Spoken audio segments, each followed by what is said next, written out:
Hello, Broadway babies. Welcome to Tony season. It is so exciting because we are now, if you can believe it, just about a month and a half away from Tony nominations being announced for the 2023 awards. And so I'm Sam Eckmann. I'm here with my good friend David Buchanan to hash out who we think is going to be unveiled very soon for the nominations. And David, this season, we're going to discuss musicals right now. That's the big category here is best musical. That's the one everyone fights over, the one that has the biggest really financial impact. So, according to our odds, it seems to be right now Kimberly Akimbo versus Some Like It Hot. Do you think that's kind of where the race is lying right now? There's a lot yet still to open. I do. I think Kimberly Akimbo is out front. I think it's going to have a sensational Tony night, especially based on my early predictions. We're in March right now. Let's see how the rest of the season shakes out with all these shows opening. But I do think that right now is the front runner for best musical. I have the category filling out with, as you said, Some Like It Hot. I think is also really strong. It's kind of like we see every year, every few years, these kind of juxtapositions of juggernaut shows, these big kind of lavish, entertaining spectacle shows and kind of old throwbacks, and these kind of small, intimate, kind of art house. It's like a Band's Visit-y kind of show. They both started at the Atlantic, Kimberly and Band's Visit. Mhm. So those kind of like competitions. I'm also thinking and Juliet, New York, New York. That's totally sight unseen. We'll see. And then that last slot, I think, is pretty wide open. I have Shucked right now. But what do you have, Sam? I have those same five musicals. I think Kimberly and Some Like It Hot are really interesting because Some Like It Hot is like the big classic. It's almost like a Hello Dolly for the modern times, kind of. And it's set in the late 30s, but it's told through a very contemporary lens with its storytelling. Big dance numbers, it's a big song and dance Casey Nicholaw musical. Versus Kimberly, which is uh it's a lot more intimate than that. It's super funny, but also very poignant, highly emotional, great performances in it. But I think I have Shucked ranked higher. I think I moved Shucked up to number three, just because it's a new musical. It's not like it does take inspiration. It started its life as the Hee Haw musical, but I haven't seen this yet because it hasn't opened. But it's I think moved away from being strictly based on Hee Haw and is kind of just inspired by that type of storytelling now. And I think people are just going to be in the mood for like a brand new original comedy. So I have that getting in, but there's also some closed shows. Do you think anything that closed? We have Almost Famous and K-pop that sadly have already left us from the spring. Do either of those stand a chance, do you think, to get in? I have Almost Famous getting a couple nominations. I don't have it in Best Musical. I think if anything is going to kind of sneak into that category, it might be the Neil Diamond musical. They do like jukebox musicals. So I think that has potential. I think Almost Famous and K-pop can do well in some other categories. I don't think, either of them or both of them are going to be totally shut out. But I don't have either right now getting into the top category. Yeah, I do wonder just because K-pop had it didn't last, unfortunately, at Circle in the Square, but when it closed, there was such a fervor and discussion about it. And I think, any amount of press you can get during the season is a good thing. So it shouldn't be counted out in certain categories.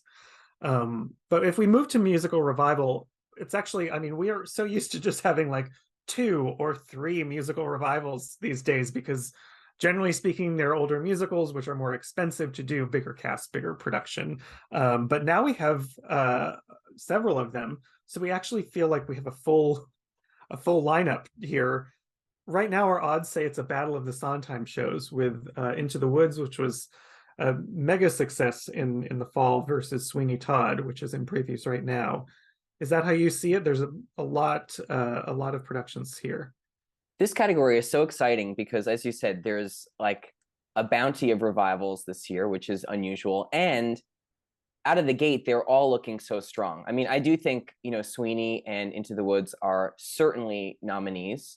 I think Parade can't be counted out. It just opened this week.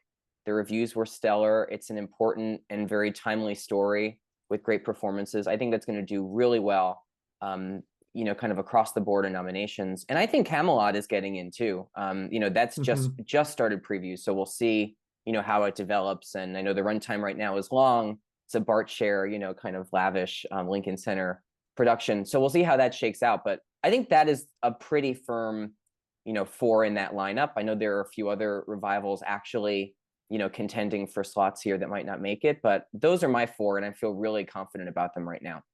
Yeah. The other two, of course, are 1776 and Bob Fosse's Dancin'. And it's interesting. I'll be interested to see how those shake out, because 1776 seemed to divide people a lot. I felt like I talked to either like love it or hate it camps, but you have to remember the Tony nominators. It's a smaller pool that's choosing the nominations. It's not the whole amount of Tony voters. So it really only takes a few people to fall into the love it camp to get something in there.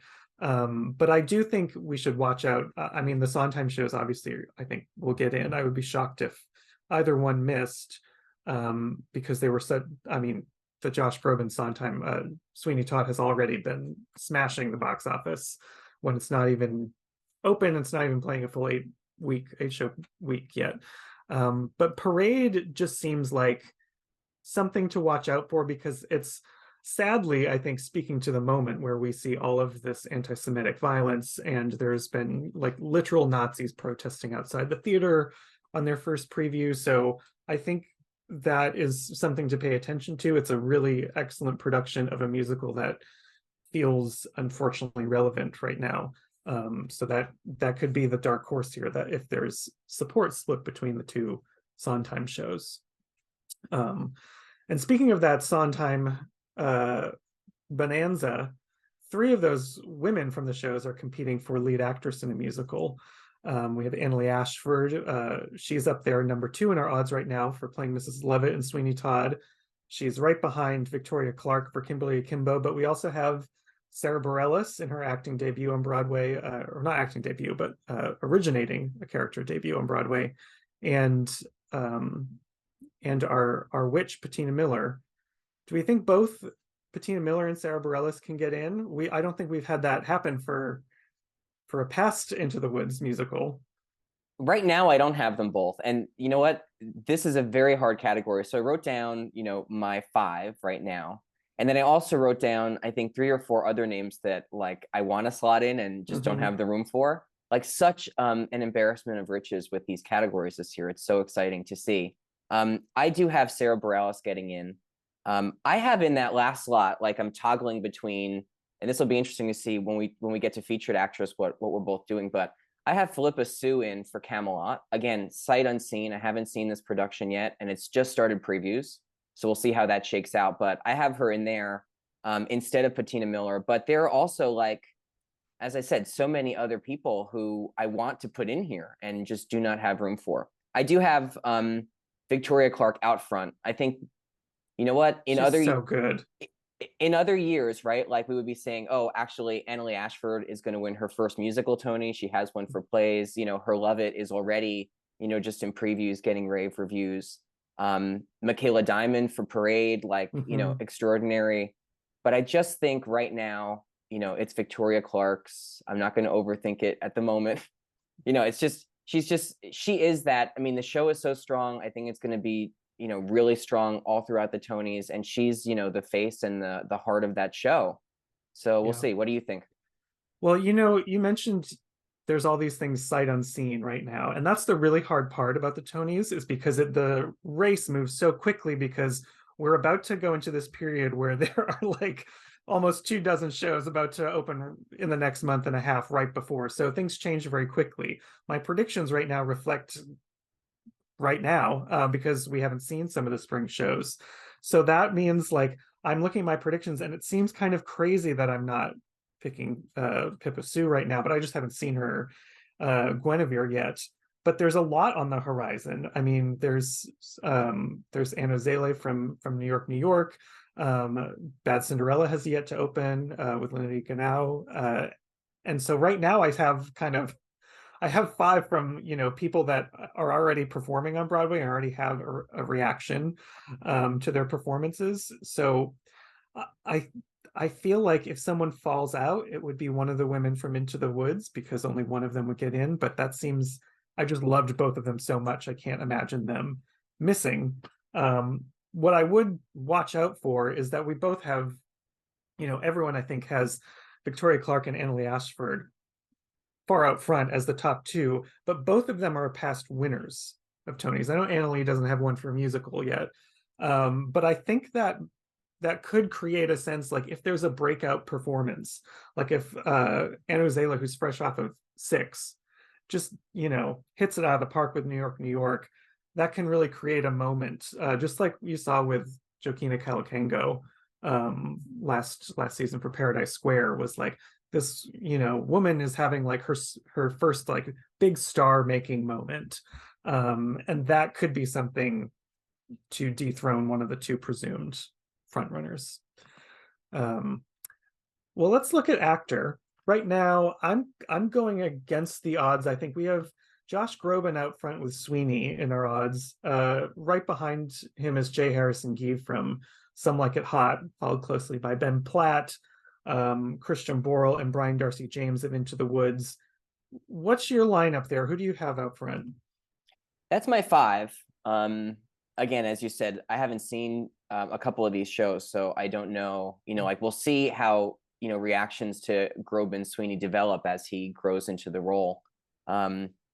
I want to put Burnap in here for Camelot. I know. I don't have him in here, which even in my predictions is like a problem because I have the other two kind of Camelot stars in my predictions. I don't have him just because this category, as I'm going to say about a lot of these categories, is so strong. Like this is a remarkable lineup. I don't know. I have Groban out front. I think Ben Platt is also really strong here. I mean, this is like his Broadway return after Dear Evan Hansen, and it's really like a tailor-made role for him.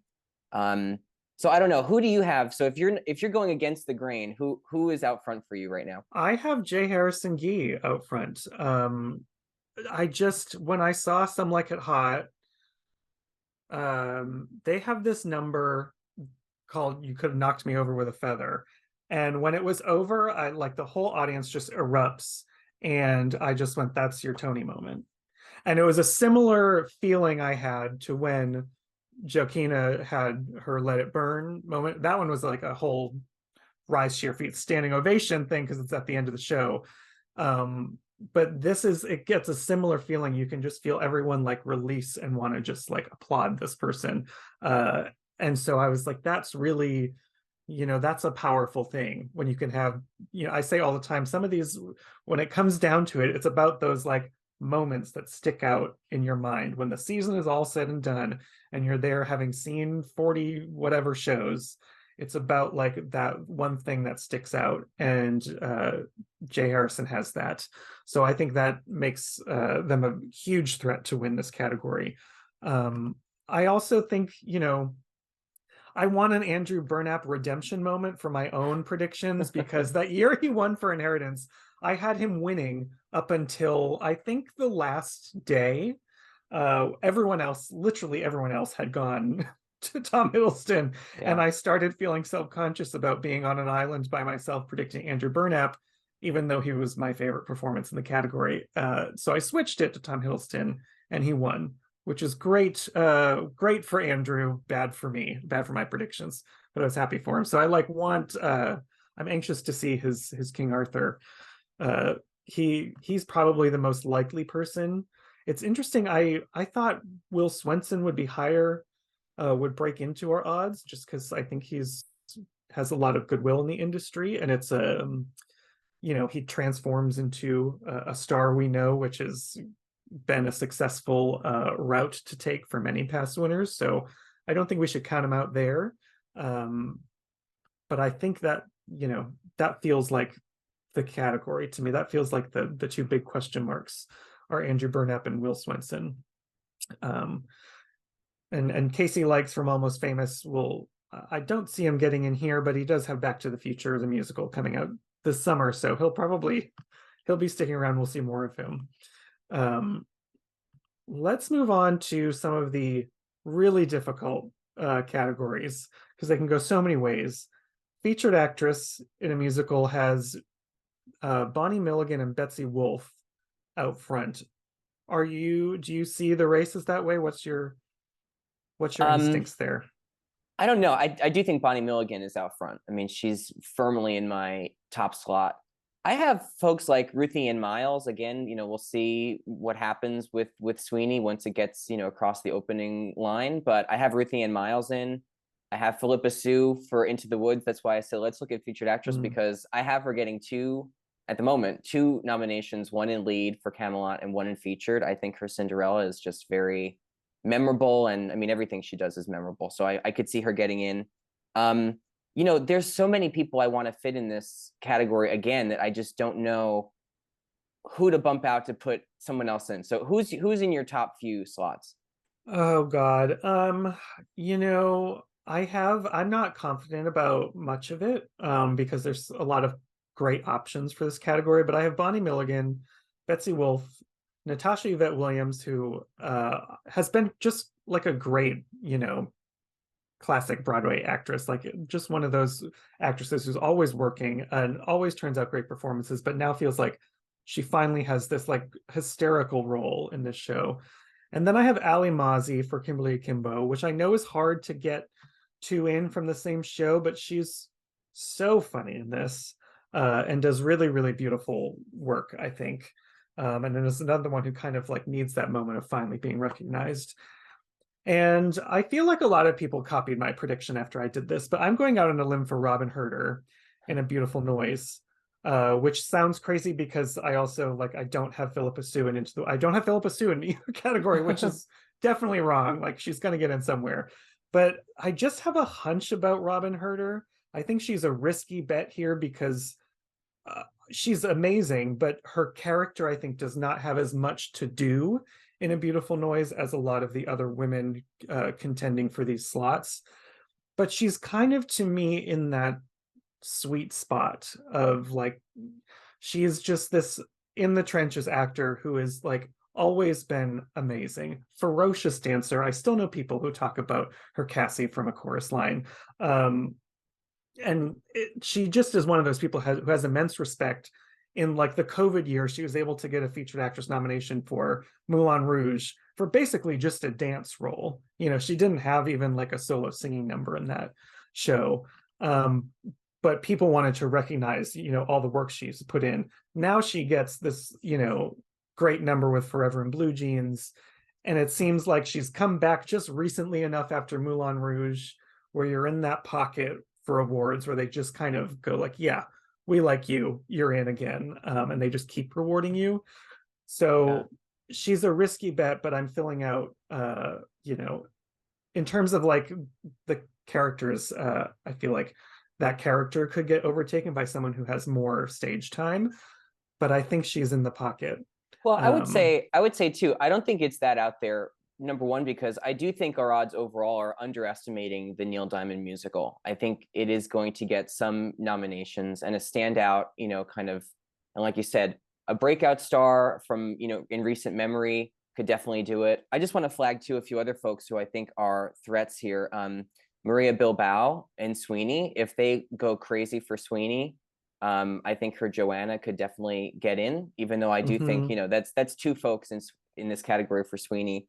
Or Julia Lester for Into the Woods. I mean, really kind of a scene-stealing, a scene-stealing performance. So again, that would be two for Into the Woods, and that's a closed show, so tough. But those are just some names I think, I'm kind of floating out there, and maybe we'll put in my predictions as we move on. I sort of don't even think it matters that Into the Woods is closed because that was truly one of the biggest events of the season. Totally. It like people went back multiple times to see like the rotating cast of people they kept bringing in.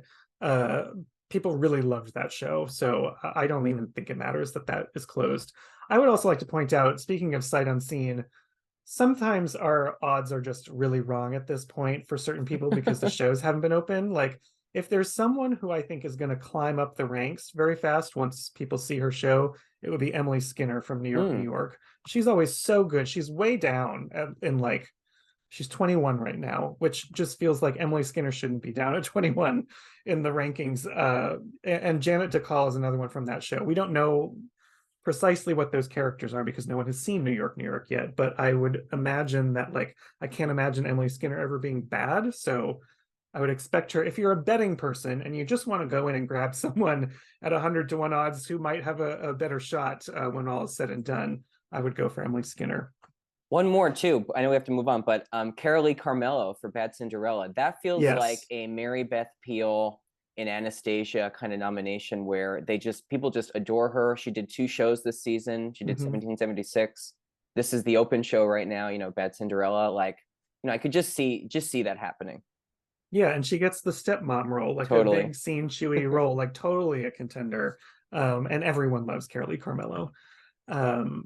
So featured actor is interesting because Justin Cooley is out front, who I think he might be this, I would have to double check. He's not the youngest, but he might be the second youngest winner if he were to win this category.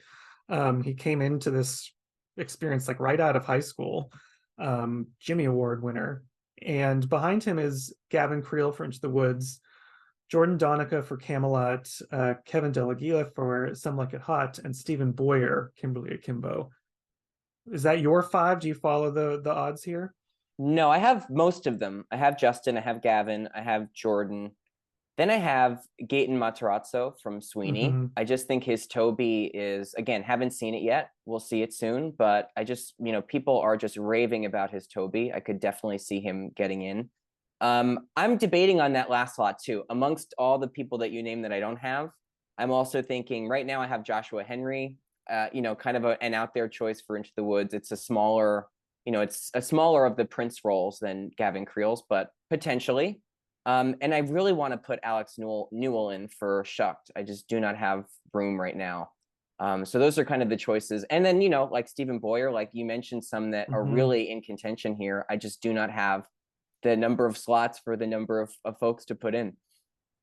Yeah, he was great in this. I'm putting for the moment Jordan Donica for Camelot out front because Lancelot's a great role. I haven't seen it, obviously. No one's seen this yet, but they released that just based on that rehearsal footage where he sings If Ever I Could Leave You. I was like, all right, that's good enough for me to slot you in for the moment.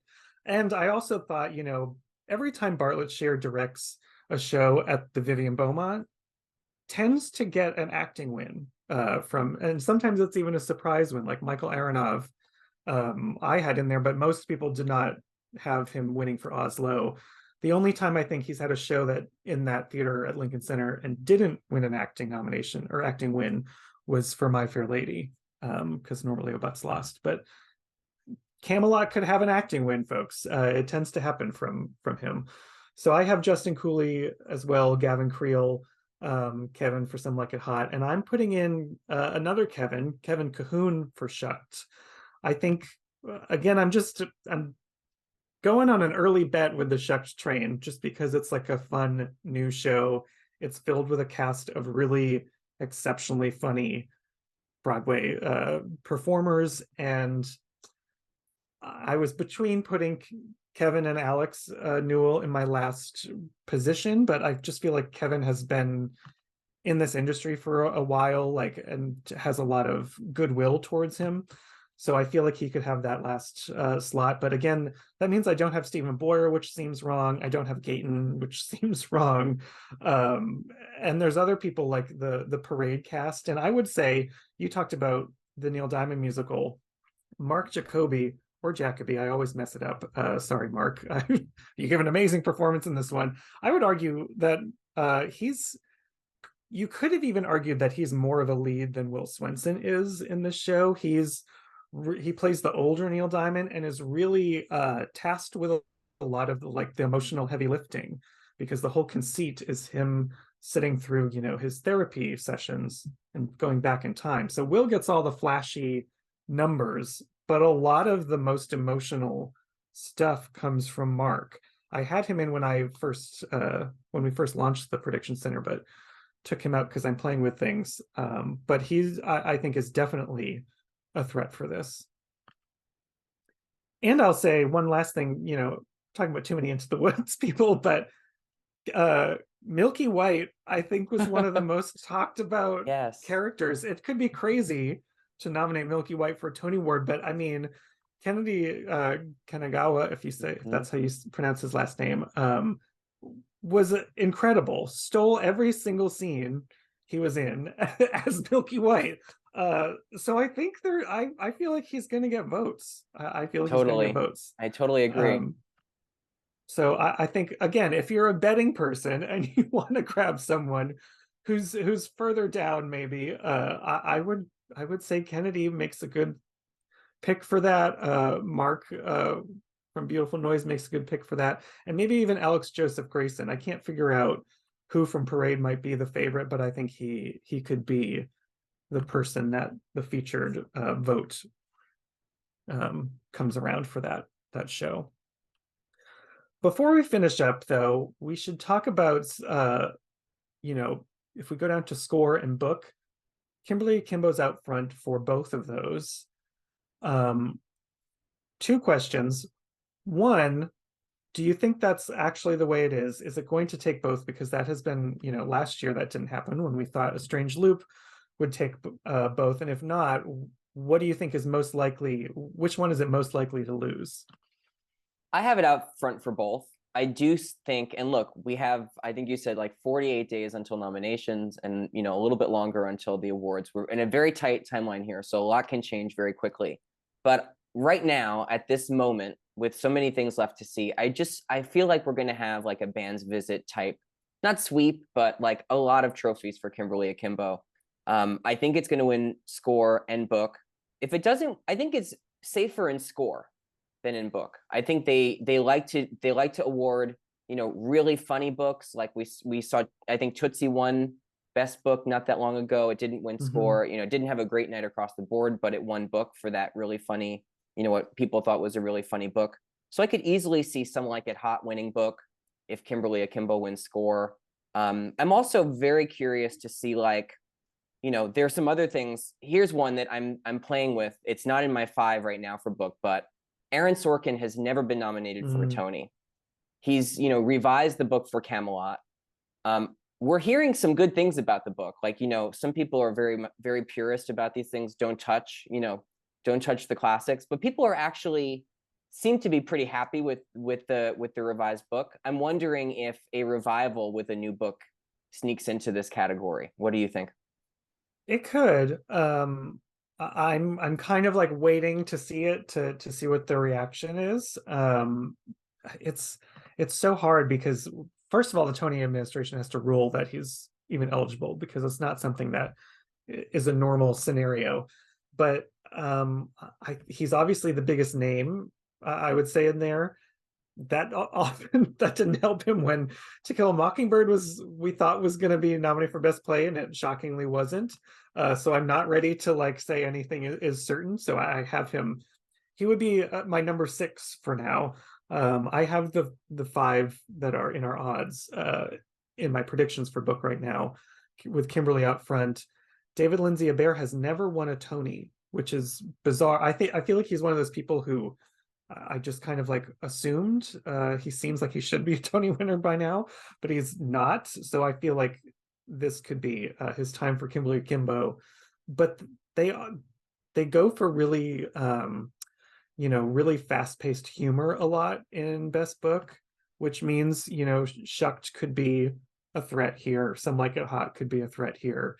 But we'll see if Camelot can be the rare revival to make it in because of the revised book. And do you think original score? Do we think there's going to be any plays recognized this year? Are you going all musicals? I'm going all musicals. I think Life of Pi is in our odds. I could see that. I mean, they have shown a willingness to nominate plays. I just think this is one of the categories where we could see a closed musical like, an Almost Famous. Like it seems to me like often when there are enough musicals to fill out the score category, they like to reward, musical scores. So I'm not predicting Life of Pi right now. Let's see when that opens and how everything shakes out. I mean, it is recent, we'll be playing at the time, so that helps. I just feel like this is a category where we might see, an Almost Famous or something that isn't going to play well in a lot of the other categories, get recognized. What do you think? Yeah, I'm curious. Part of me, I have Life of Pi in my fifth slot right now, with Kimberly, Some Like It Hot, Shucked and Bad Cinderella above it. But I'm actually nervous about K-pop because Helen Shaw would make history. She's the first Asian woman to compose a Broadway score, for any score to make it on Broadway. So she would be the first one to get nominated for score here. And it's something, it could go one of two ways because it's really not traditional in any sense. It's K-pop music and it sounds like those pop songs. So it is not a traditionally told musical by any stretch of imagination. So that again is kind of that like love it or hate it camp that sometimes things fall into, where people could really be drawn to that and respect that she went outside the box to do this and bring new storytelling to Broadway, or they could be like, I really don't get it. It all depends on the makeup of that very small group of Tony nominators. So she's the one I feel like we should watch out for, just because it is so unique. But for now, because I can't make up my mind about that, I have Life of Pi filling out the category. Quickly to just talk about choreography before we stop here, I do have K-pop definitely getting into choreography, and I think actually Jennifer Weber will get 2 nominations for both & Juliet and K-pop. But I think that if Some Like It Hot is kind of going to get shut out by Kimberly Akimbo in some of the top races, I think this is its best shot for like a really big win, minus any potential acting wins. But if it does end up getting left off, the best musical win or something, I think choreography will be a good spot for it. Yes, totally agree. And I think New York could be strong in this category too. Before we wrap too, I don't think we did director, did we? So that's exciting. We have to tackle director. Well, who do you have out front for director? I have Kimberly Akimbo, but I have a very tight race with Sweeney, Some Like It Hot, and I think Hamelot's definitely in contention. Bertlicher is always in contention. Who do you have? That's only 4. I know there are 5, but I have those 4 plus New York. Yeah, that's my 5th too. Yeah. But I have Sweeney actually taking this from Kimberly Akimbo, which again is sight unseen. We'll hopefully be seeing it in a week or so. Yeah. But it just, Sweeney lends itself to a much more grand kind of directorial concept, whereas Kimberly Akimbo is a more intimate musical, but I don't think has like, it's not intimate on the scale of like a band's visit where you're like, oh, this is hyper zoomed in here. It's just a smaller scale show, which there's nothing wrong with, but I think that makes it a bit harder to actually win director in the end. It will really, I think in order to win director, Kimberly will really need to be like the show that everyone just wants to check down the line, because I think this is one of the big categories where it's susceptible to a loss. I would also say Michael Arden for Parade. I don't have him predicted right now, but I feel like it's hard because it's a transfer of a show where we're doing it a little more bare bones than normal, so it doesn't immediately like scream director in the way that people think of in the most obvious ways. But he had this and A Christmas Carol, has turned into a super well respected director on Broadway, and that's the one I'm most worried about on my 5. I'm looking like, who is maybe the weak link in my 5 strong lineup that Michael Arden would take out. But it's hard because like Into the Woods is at number 6 in our odds too, but again was a transfer of an encore show, so it's presented purposefully in a very simple style, which is a hard thing to get a director nomination out of. But I'm very concerned about Michael Arden. If there's one person you think would crack that top 5, who is it? I think definitely Michael. especially over Into the Woods. I don't see the director nomination for Into the Woods as kind of as well respected and celebrated and exciting that as that revival was. I do think it was too, concert production-y for them to vote for it. Good or bad. Not saying it doesn't deserve the nomination, but that's kind of the way that they see the category. I think New York, like, look, that is the big sight unseen right now. That could be the one that falls out if Parade is really strong and New York is not as strong as we think. That could be. That's why it's in my fifth. I'm sure that's why it's in your fifth too. Yeah. We'll see when it opens, when we start getting word of it and see it. We'll see how that shakes out. And Shucked, I would say too. If Yeah. it's all about, rapid fire comedy, that takes a lot of work as a director to get all that timing right. So that could get in there too. Again, that's the really difficult part about the Tonys, with so much being sight unseen. But now it's time for you to log on, make your predictions, see how much better you think you can do than the two of us. Are we totally off our rockers, or do you have the best insight? So head to Gold Derby, make your early Tony predictions now, and stay here with us throughout this season. We'll see what changes as we head straight to the Tony nominations.